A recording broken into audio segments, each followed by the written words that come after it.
क्या है राष्ट्रीय शिक्षा नीति 2020? What is national educational policy 2020? क्या है इसके बेनिफिट बच्चों के लिए और भारत देश के युवाओं के लिए? इसको हम समझते हैं, आज सीखते हैं बहुत ही आसान शब्दों में। और इससे हमारे देश का जो नींव है वो कैसे मजबूत होगी, जो देश का नाम है वो कैसे एक बहुत ही मजबूत नेशन, राष्ट्र के रूप में जाना जाएगा, उसके बारे में हम डिस्कस करते हैं, समझते हैं। राष्ट्रीय शिक्षा नीति, नेशनल एजुकेशन पॉलिसी की जो डिमांड है वो पिछले 30 सालों से भी ज़्यादा सालों से उसकी जो है मांग की जा रही थी कि इसमें ज़रूरी बदलाव हो। बच्चे जो हैं, जो स्टूडेंट हैं, जो युवा हैं, वो सिर्फ बुकिश नॉलेज, किताबी ज्ञान लेकर आगे ना बढ़ें, फील्ड में ना निकले, मार्केट में ना आए, बल्कि वो एक कॉमन सेंस, बिहेवियरल ज्ञान, मार्केट का ज्ञान वो भी साथ अपने अंदर भरें।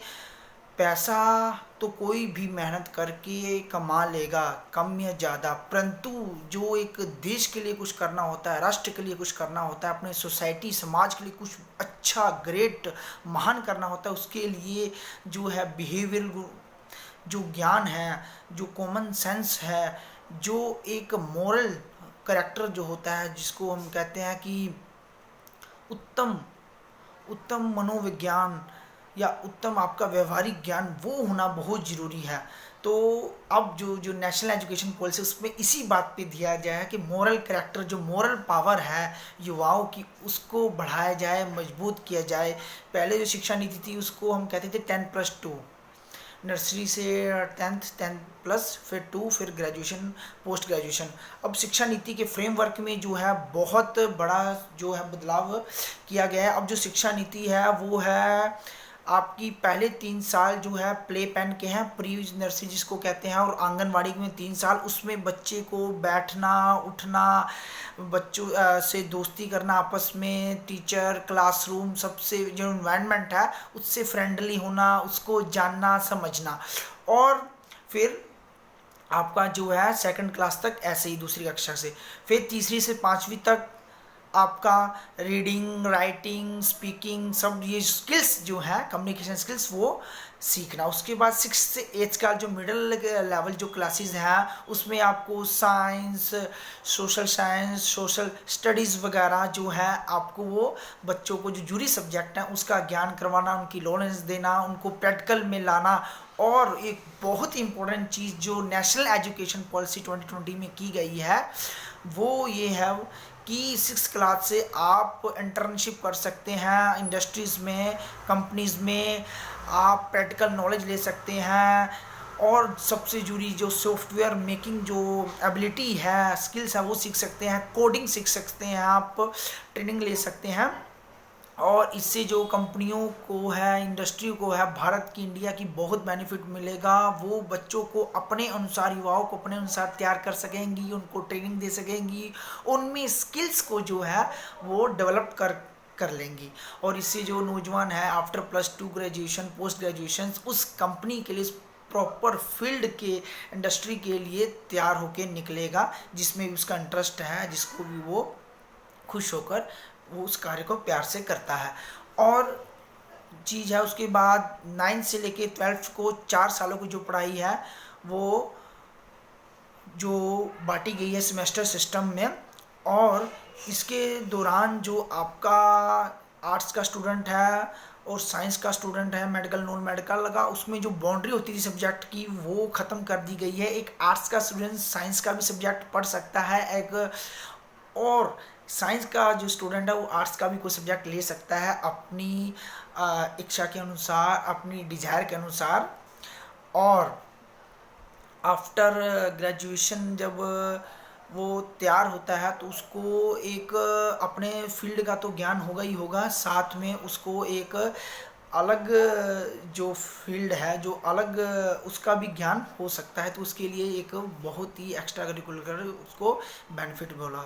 ग्रेजुएशन में बहुत सारे जो बच्चे हैं वो किसी ना किसी कारण, अपना फाइनेंशियल प्रॉब्लम कारण, पेरेंट्स की प्रॉब्लम के कारण या अपना जो फैमिली इश्यूज होते हैं उनके कारण जो है आपकी पढ़ाई छोड़ देते हैं, लेकिन उनके लिए भी यह सुझाव दिया गया है अब कि जो कि ग्रेजुएशन फर्स्ट ईयर में पढ़ाई को बीच में छोड़ देता है उसको सर्टिफिकेट मिलेगा, जो सेकंड ईयर के बाद पढ़ाई छोड़ते हैं उनको डिप्लोमा मिलेगा, और जो थर्ड ईयर के बाद पूरा कोर्स कंप्लीट कर लेते हैं उनको डिग्री मिलेगी।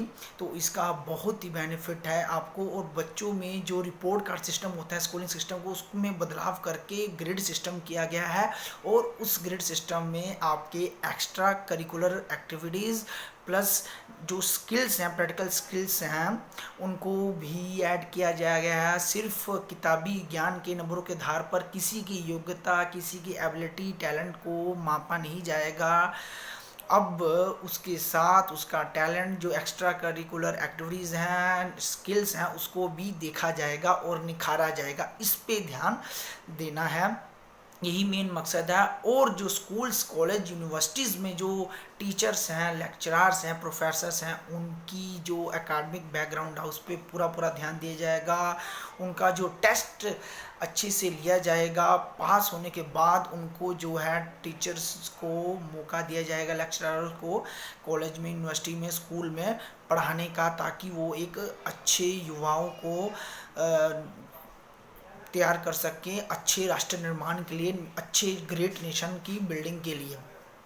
और भाषाओं की बात करें तो, लैंग्वेजेस बात करें तो 5th क्लास तक आप अपनी मातृभाषा, अपनी रीजनल लैंग्वेज, अपनी क्षेत्र की भाषा में पढ़ाई कर सकते हैं, उसको अच्छे से बोल सकते हैं, समझ सकते हैं, चूज़ कर सकते हैं।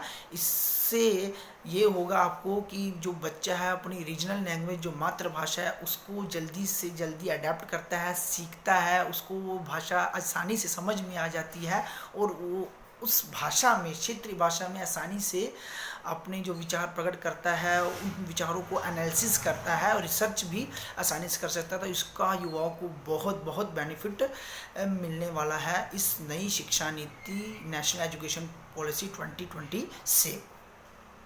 संस्कृत को भी मान्यता इसमें दी गई है कि संस्कृत को भी जरूरी सब्जेक्ट के तौर पर पढ़ाया जाए सभी जो यूनिवर्सिटीज़ हैं, कॉलेजेस हैं, और जो युवा है उसको साथ साथ प्रैक्टिकल ट्रेनिंग पे सबसे ज़्यादा ध्यान देना है, ना कि सिर्फ उसको अपना जो है एकेडमिक जो सिलेबस है उसको ही पढ़ना है, साथ साथ में प्रैक्टिकल ट्रेनिंग देती जानी है, स्किल्स देती जाने हैं। और भी जो कोर्सेज़ हैं, जैसे 6th क्लास के साथ साथ आपको बताया कि कोडिंग वगैरह आप कर सकते हैं, आपको कारपेंटर का, जो इलेक्ट्रीशियन का है, टेक्नीशियन का है, सॉफ्टवेयर से लेके ऐप डेवलपर से लेके, ये सारी जो नॉलेज हैं वो दी जाएगी युवाओं को पढ़ाई के साथ साथ। उनका जो और अंदर का जो स्किल्स हैं निखारा जाएगा, speaking skills, writing skills, reading skills, वो उनको निखारा जाएगा, पर्सनैलिटी डेवलपमेंट की जाएगी, कम्युनिकेशन स्किल्स, सॉफ्ट स्किल्स को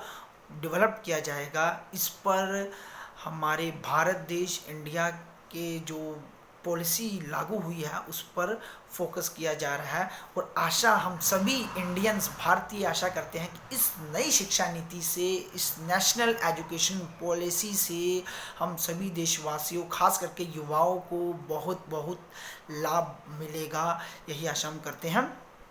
और जितने भी पहले जो हमारे बहुत सारी जो एजुकेशनल सोसाइटीज़ होती थी, और भी जो इंस्टीट्यूट्स होते थे, उन सबको कम करके एक जो होता है नेशनल वो है संस्था तैयार की गई है, उसके अंदर ही जितने भी एजुकेशन जैसे AICTE, UGC, इन सबको कंबाइन करके एक संस्था बना दी गई है, जो कि उस नेशनल जो संस्था है उसके अंदर वो काम करेगी। वो जो नेशनल संस्था है वो उसको कंट्रोल करेगी, मतलब कि NCET जो है, AICTE है, UGC है, ऐसे से उसके अंदर रेगुलेट होंगी, अपना काम करेगी। तो मतलब कंट्रोल जो होगा मेन जो इस संस्था का होगा, और जो PM होगा वो जो देश का, वो इसको निर्देश जारी करेगा और कार्य में आगे एग्जीक्यूट करने के लिए अपना जो है वो फैसला लेंगे।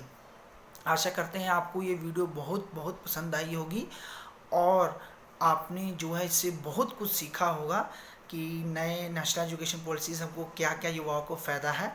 और भी अच्छी इस वीडियो हम बनाते रहें, इसके लिए आप ज़रूर कमेंट कीजिएगा।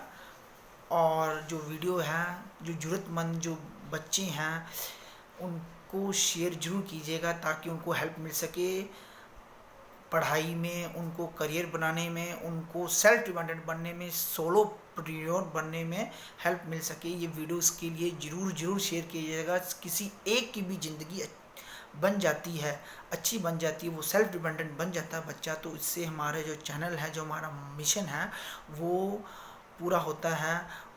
उसको हम लोग 100% सक्सेसफुल मांगेंगे अगर किसी एक यूथ की भी ज़िंदगी अच्छे से बन जाती है। धन्यवाद दोस्तों।